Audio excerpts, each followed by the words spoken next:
In this video, we are going to be building a sofa table. Now, we build a lot of this style of sofa table. I've never really done the framework for the sofa table quite the way we're going to do it for this particular one. And the reason that we're doing the framework the way we're doing it for this sofa table is because how long it is. So the customer requested that the finished sofa table be 70 inches. Typically, I would use fence pickets for everything. But in this particular case, we are going to make a frame with 2x4s, and then we're going to kind of wrap it with fence pickets to get the ultimate look that the customer is looking for. So I've got all these pieces already cut, and what I have to do is I have to rip everything down to 2.5 inches wide.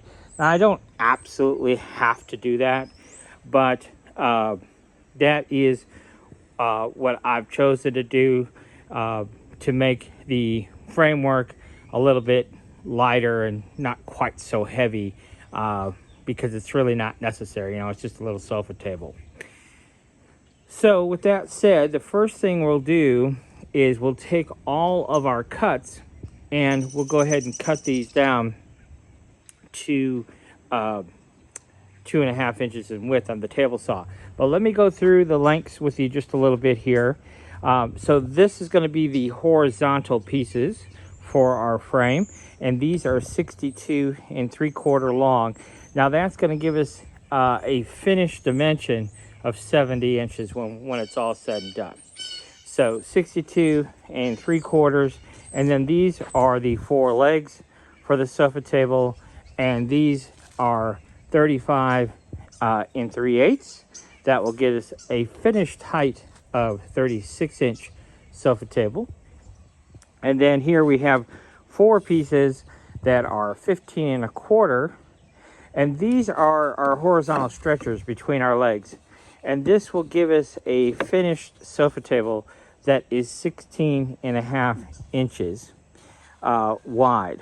And then these here, there's 8 of these, and the reason I made 8, I don't know if we'll actually wind up using all 8 of these, but the reason I made 8 is because that's, of all the scraps from all these different cuts, that was the most we could get out of this.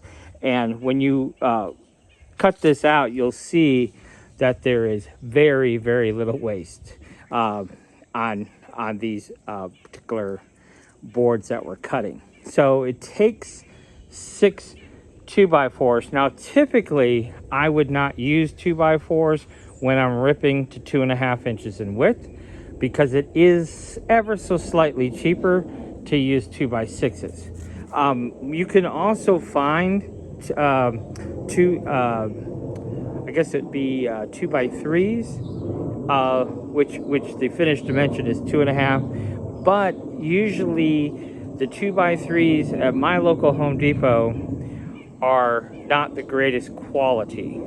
So I like the Barrel 2x4s because you can see there's not a lot of knots in them and things like that. So I tend to go with a little bit better quality 2x4 or 2x6. And that's another reason why I prefer using 2x6s, because generally speaking, the 2x6s are a little bit better quality than 2x4s. Okay, and you can see I've got my little candy cart over there, but that's all framed out with 2.5 inch wide boards, and so I do a lot of stuff with 2.5 inch wide boards. All right, so the quick note, we do have plans for this project.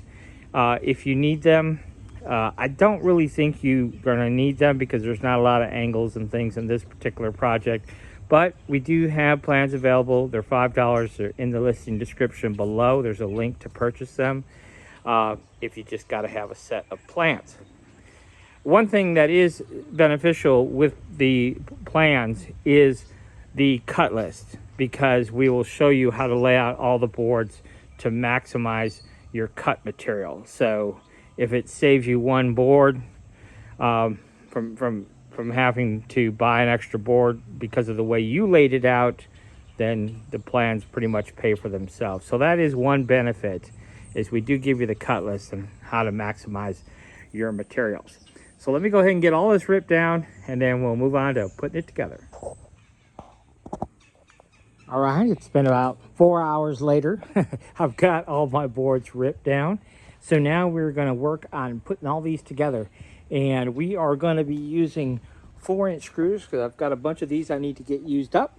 So traditional rule of thumb is use the longest screw you can that you have on hand.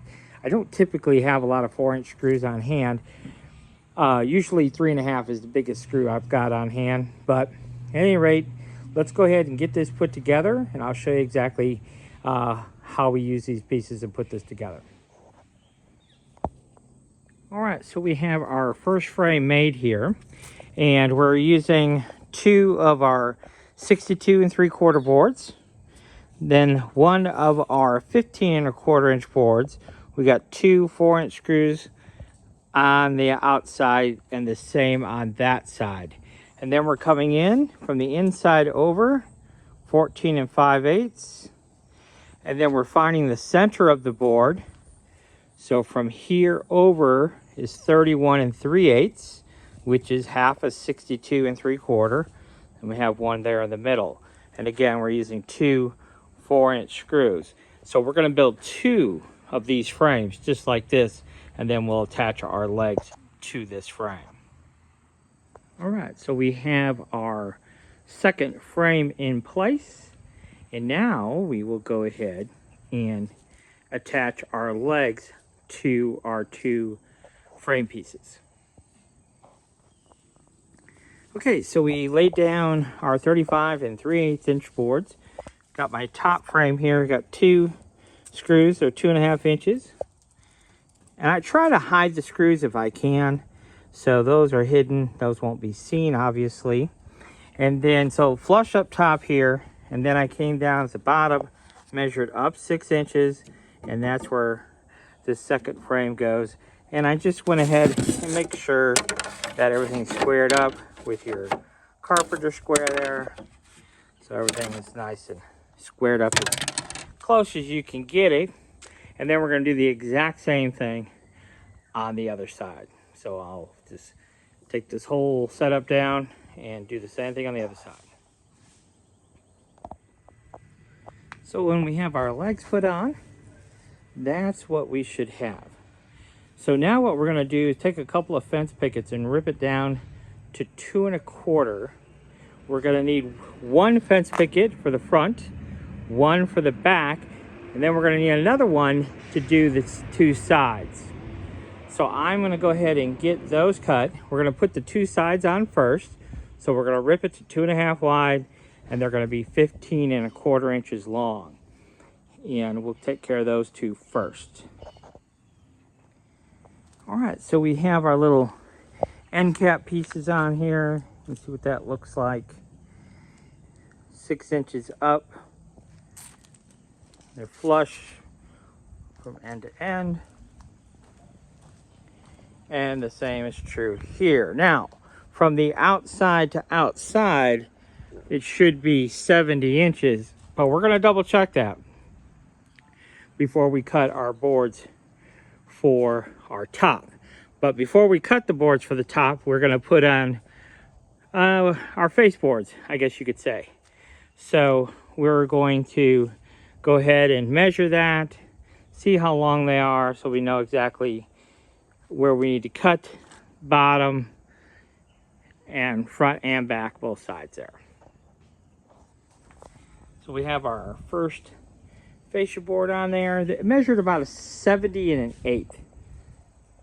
I measured the back side. The back side measures about 70 1/16. So it's just a shade off. And I just attached it with some 1.5 screws, nothing, or 1.5 staples rather, using my narrow crown stapler right here from Ryobi. So a little bit of wood glue, some 1.5 staples, and we are good to go. So I'll go ahead and repeat that process 3 more times. All right, so now we have all 4 of our fascia boards attached. So now we've got 3 boards to put on top. And then on the bottom, we're going to do 11 boards, 17.5 inches, but we're going to go front to back. So the top boards, we're going all the way across. The bottom boards, we're going to go front to back. And we need 11 boards. And we're just going to space them evenly. Okay, so what I'm going to do here is, I think I'll start with our top boards, get those in place.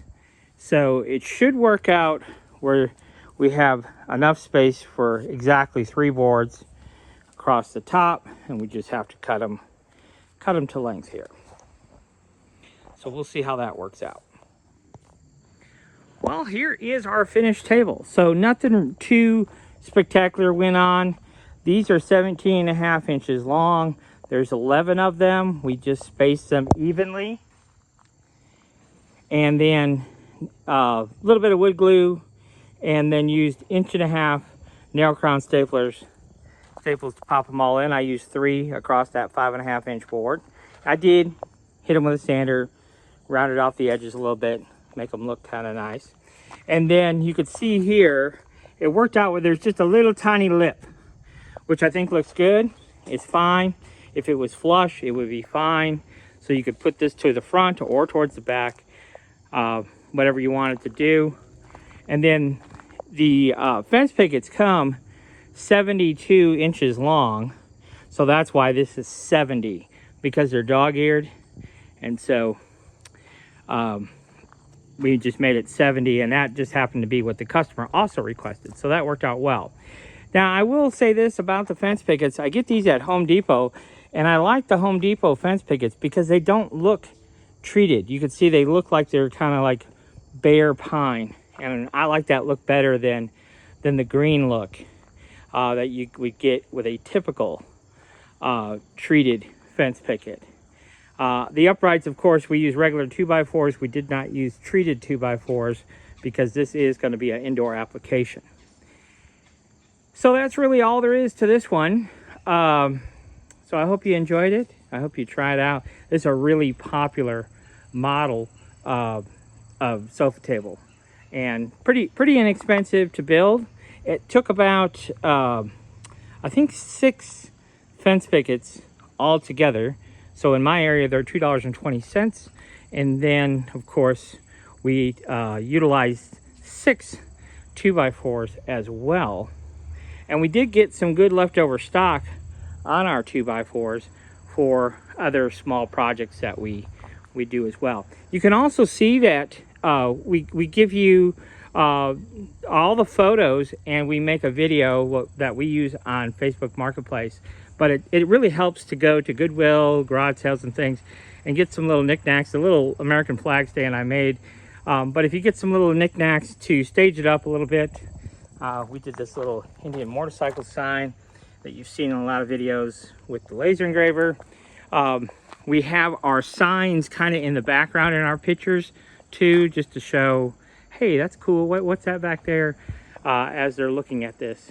And so it just makes for a nice presentation. All right, so again, thanks for watching, and hope you enjoyed this one.